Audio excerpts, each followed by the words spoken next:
सोमनाथ मंदिर, राम जन्मभूमि, कृष्ण जन्मभूमि, काशी विश्वनाथ, ये कुछ ऐसे मंदिरों के नाम हैं जिन्हें आपने बहुतायत सुना है और आप इन मंदिरों के इतिहास के बारे में जानते हैं। कैसे विदेशी आक्रांताओं ने भारत पर आक्रमण कर हिंदू संस्कृति पर हमला किया और धर्म की आड़ लेकर इन मंदिरों को तोड़ा और फिर वहां मस्जिदें बनवाई।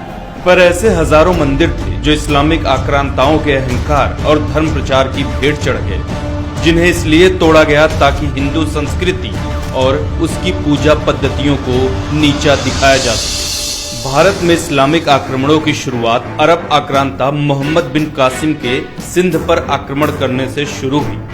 710 ईस्वी में सिंध के राजा दाहिर को हराकर उसने इस्लामिक आक्रांताओं के लिए भारत के रास्ते खोल दिए थे। मोहम्मद बिन कासिम की सिंध पर फतह के बाद इस्लामिक लुटेरे और आक्रमणकारियों का एक लंबा इतिहास है, जिन्होंने हिंदू, बौद्ध, जैन धर्मस्थलों को तोड़ा और कुछ पर मस्जिदें भी बनाई। महमूद गजनी के सोमनाथ पर हमला कर पवित्र ज्योतिर्लिंग को तोड़ने का इतिहास हम सब जानते हैं। कहा जाता है कि महमूद सिर्फ धन दौलत लूटने हिंदुस्तान आया था, पर अगर उसका उद्देश्य सिर्फ लूटपाट होता तो वो पुजारियों के आग्रह के बावजूद ज्योतिर्लिंग को नहीं तोड़ता। महमूद गजनी के बाद दिल्ली सल्तनत का इतिहास पवित्र हिंदू मंदिरों को तोड़कर उन पर मस्जिदें बनवाने को लेकर भरा पड़ा है। कुतुबुद्दीन ऐबक ने दिल्ली की पहली मस्जिद कुव्वत अल इस्लाम का निर्माण 27 मंदिरों को तोड़कर उनकी सामग्री से करवाया। कुतुब मीनार पर मौजूद शिलालेख में इसका जिक्र साफ साफ किया गया है। सन 1290 से 1320 तक खिलजी वंश का शासन हुआ। अलाउद्दीन खिलजी के सेनापति मलिक काफूर ने दक्षिण भारत के होयसला राज्य पर आक्रमण कर वहां के सभी मंदिरों को तोड़ डाला। सन 1335 से 1378 के बीच मदुरै सल्तनत के सुल्तान गयासुद्दीन मोहम्मद दंगहिनी के अत्याचारों का वर्णन मुरक्की यात्री इब्ने बतूता ने किया, जिसमें उसने बताया कि सुल्तान कैसे मंदिरों को तोड़ता और हिंदू पुजारियों को भालों पर लटकाकर मरने के लिए छोड़ देता।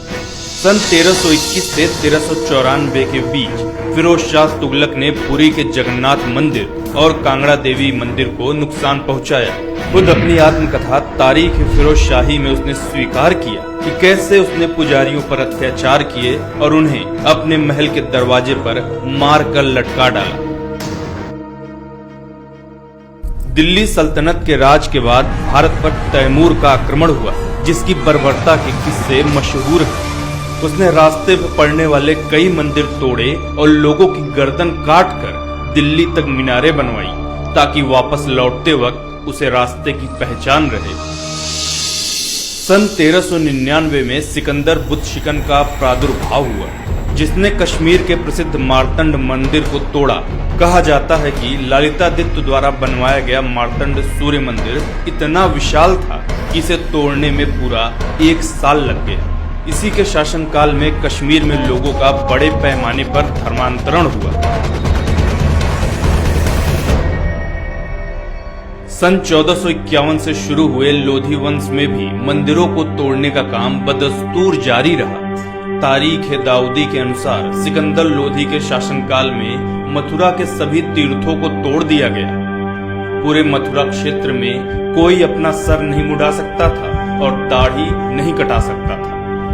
मुगल काल में राम जन्मभूमि विध्वंस से शुरू हुई मंदिरों को तोड़ने की प्रथा मुगल काल के हर शासक के वक्त में जारी रही। इतिहासकार निजामुद्दीन अहमद तबकात अकबरी में नगरकोट की फतह का जिक्र करते हुए लिखते हैं कि महामाई के मंदिरों में पुजारियों को मारा गया। मंदिर परिसर में 200 गायों को काटकर मंदिरों की दीवारों को उनके रक्त से लाल कर दिया गया। औरंगजेब मुगल कालीन शासकों में मंदिर तोड़ने में सबसे आगे रहा। फ्रेंच यात्री जॉन दे ठेवनोट के अनुसार औरंगजेब ने गुजरात का गवर्नर रहते जैन मंदिर चिंतामणि पार्श्वनाथ मंदिर को अपवित्र किया। उसने मंदिर परिसर में गाय की हत्या करवाई और मंदिर तोड़कर कुव्वत उल इस्लाम मस्जिद का निर्माण करवाया। आयरिश इतिहासकार विंसेंट स्मिथ के अनुसार सन 1669 में औरंगजेब ने अपने सभी अधिकारियों को आदेश दिया था कि वो काफिरों के शिक्षा संस्थानों और उनके धर्मस्थलों को तोड़ने के लिए सदैव तैयार रहे। इतिहासकार सीके करीम के अनुसार टीपू सुल्तान ने अपने शासनकाल में हिंदू मंदिरों को तोड़ डालने का आदेश दिया था। ऐसे हजारों मंदिर थे जो इस्लामिक आक्रांताओं या मुस्लिम शासकों द्वारा या उनके शासनकाल में तोड़े गए। क्या वजह थी इन मंदिरों को तोड़ने की?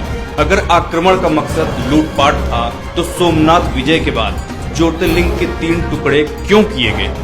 अगर आक्रमण का उद्देश्य शासन के लिए राज्य जीतना था तो अयोध्या विजय के बाद जन्मभूमि विध्वंस क्यों कराया गया?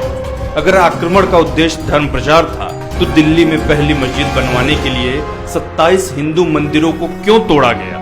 इन सभी उदाहरणों से सहज ही कहा जा सकता है कि इन आक्रमणकारियों के उद्देश्यों में सबसे अहम तौर पर हिंदू सभ्यता और संस्कृति को भ्रष्ट करना शामिल था। मंदिरों को तोड़कर उन्हें अपवित्र कर पुजारियों को मारकर वे अपनी श्रेष्ठता साबित करना चाहते थे। वे साबित करना चाहते थे कि उनका धर्म बलवान है और हिंदू धर्म कमजोर है।